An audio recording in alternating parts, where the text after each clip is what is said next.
Welcome to the final days. Today is September 20th, 2019.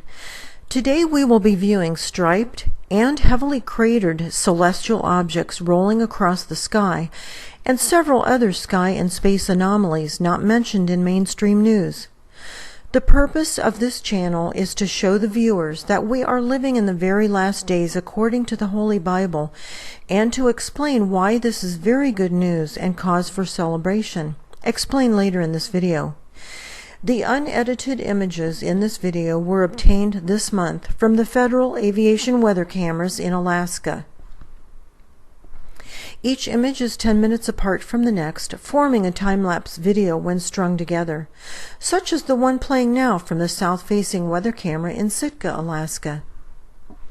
Many of you have seen this celestial object, which is orbiting Earth, hundreds of times from many different cameras in Alaska and Canada. The reason we are starting out with this footage is to remind viewers of some fundamental rules of lens flares. 1. A lens flare of the sun doesn't rotate. A lens flare of the sun is a small reflection of the sun, which rotates only once every 27 Earth days. 2. Lens flares of the sun do not have craters. 3. Sun lens flares can never go behind clouds or other objects in a photo or video. 4. Lens flares of the sun can never react to sunlight in a video. For example, a lens flare cannot become partially illuminated by the object causing the lens flare. Please remember these elementary facts as we go through these FAA videos. The west-facing camera in Peterson Hill, Alaska, shows a reflection of NASA's light-emitting equipment, which casts a reflection upon water surfaces, proving that it's an actual piece of equipment and not a lighting or camera issue. NASA's equipment is much, much closer to the Earth than the Sun.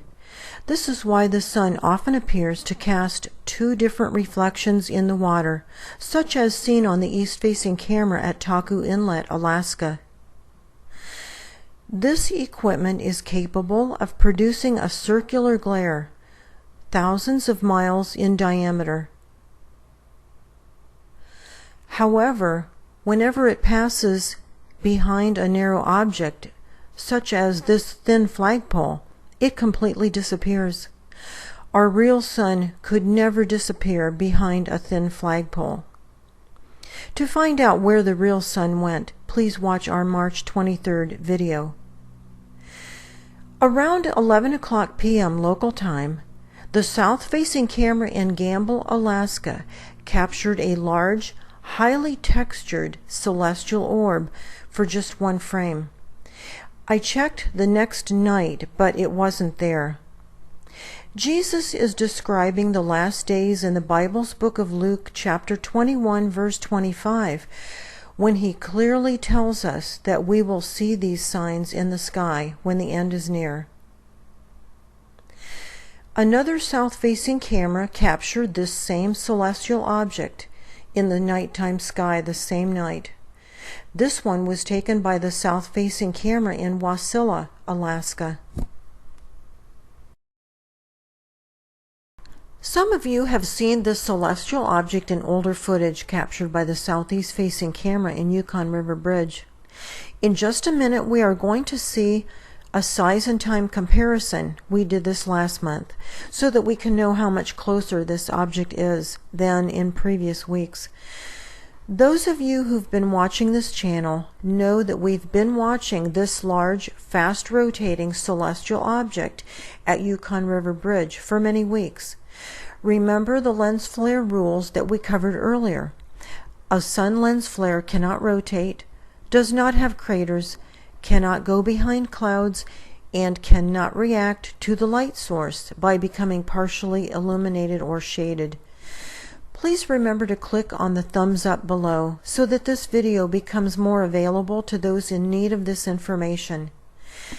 I don't have comments turned on, which lowers the search ratings on these videos, so your thumbs up helps to counteract that. For those of you who are new, I had to disable comments.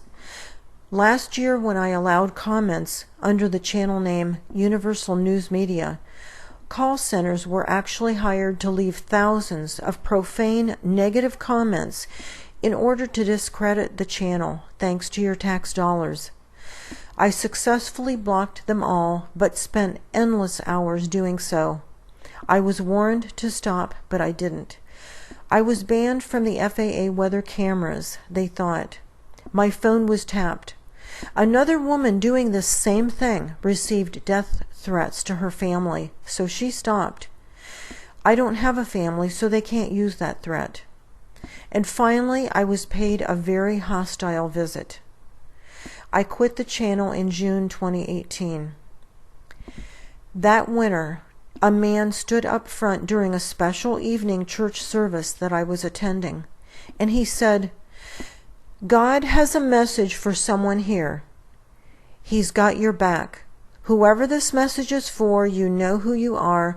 God's got your back. He's got your sides, your front, your back, and he says to go ahead. God is giving you the green light. God's got your back." Well, I knew that message was for me. So I went ahead and I created a new channel, and my boss, the King of Kings, told me to call it The Final Days. He also told me to make these videos more scriptural and evangelical. I have done as instructed. So now you have some background information on how this channel came about. Let's take a look at how much bigger this object is after 10 weeks.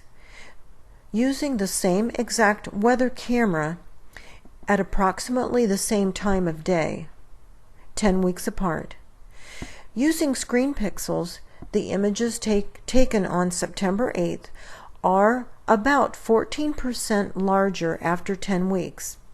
Actually 13.5, but I rounded it up to the nearest percentage. This is exactly the same percentage of increase as when we measured the same object last month, 1.4% per week.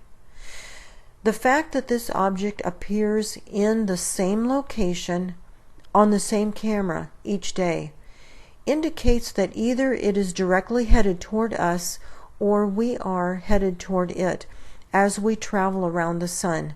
I'm not sure which. I can tell you that this inbound planetary system will make its closest pass to Earth during the biblically foretold time of the Great Tribulation, described in the Bible's book of Revelation. The south-facing camera in Arctic Village, Alaska, shows the craft that we've seen hundreds and hundreds of times in these videos.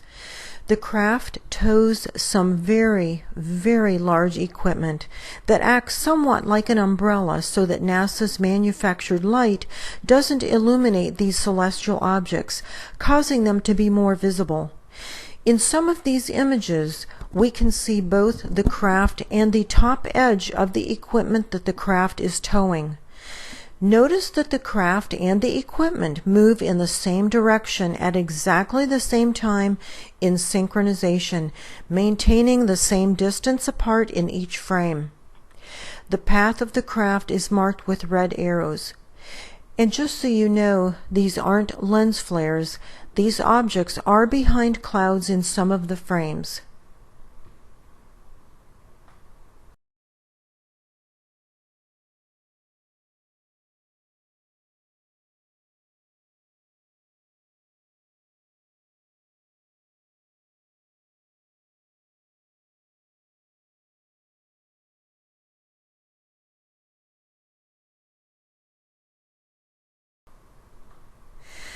Can you see the celestial orb in this video from the south-facing camera in Thompson Pass? I'll play the footage exactly as it came off the camera, then we'll review it with some contrast added. The vertical purple beams are coming directly from the center of NASA's manufactured light. This is something that just started about 2 years ago.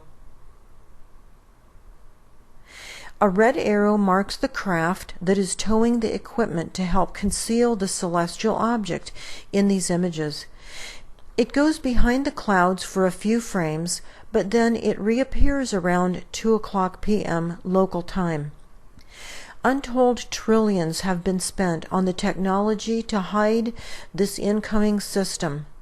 The reason is because the enemies of Christ do not want you to know how close to the end we are. The enemies of Christ do not want you to give your life to Jesus before your time runs out. Some of you may have seen this same object back in March or April from the northwest-facing camera in Tok, Alaska. This object appears to have stripes and does appear to be rotating. The images with contrast show a red orb coming into view for just a few frames. However, the red orb is very faded in the atmospheric chemicals and difficult to see even with contrast added.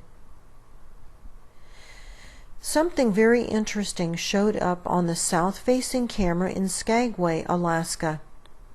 Whatever it is, it has a definite shape and is much more visible when NASA's circular glare comes closer to light it up. As the light source travels across the sky from left to right on this camera, it does cast shadows on the side of this object that is away from the light source. Thus, this object is reacting to the light source, and so we know it can't be a lens flare. However, this object doesn't appear to be moving, at least not very fast, so either it's very, very distant or it is stationary. I'm not sure which.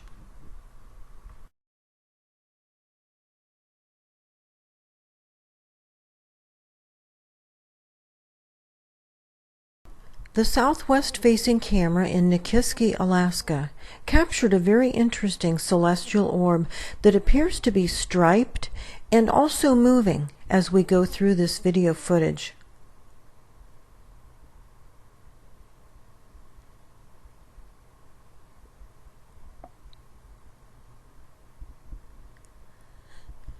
The southeast-facing camera in Cape Spencer, Alaska, shows a reflection in the water not centered under the light source, causing the reflection. Additionally, whenever the, quote, sun appears enormous in these videos, it is always done to engulf a celestial object in glare in order to conceal it. We saw an extreme case of this in March 2018 when the sun rapidly increased to many times its previous size in order to engulf two nearby celestial objects in glare in an attempt to hide them from view. Technology is in place to render celestial objects very out of focus to prevent viewing by the public. As the light source descends for the night in this video, at least two blurry celestial objects can be seen just before NASA's light source completely engulfs them in glare, causing an extremely distorted appearing sun.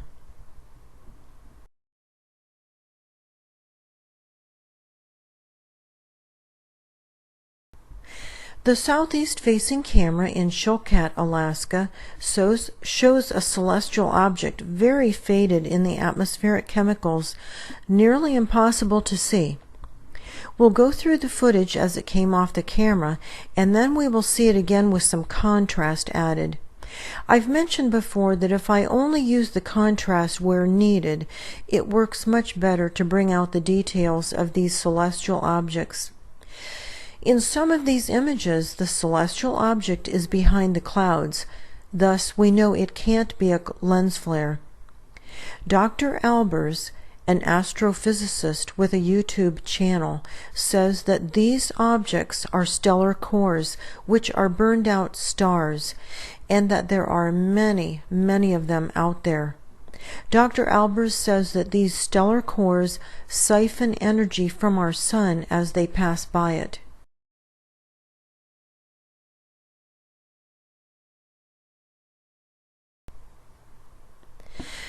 The southeast-facing camera in Cape Fanshawe, Alaska, shows the reflection of the sun on the water's surface. Look again. This isn't the sun. The sun isn't even up yet, and this camera isn't even facing the sun. The sunrise is not within this camera's viewing capability. The sun will be rising in the east to the left 45 minutes from now. However, something casting a very bright yellow reflection upon the water is behind the heavy cloud cover above the reflection. Let's move through this footage.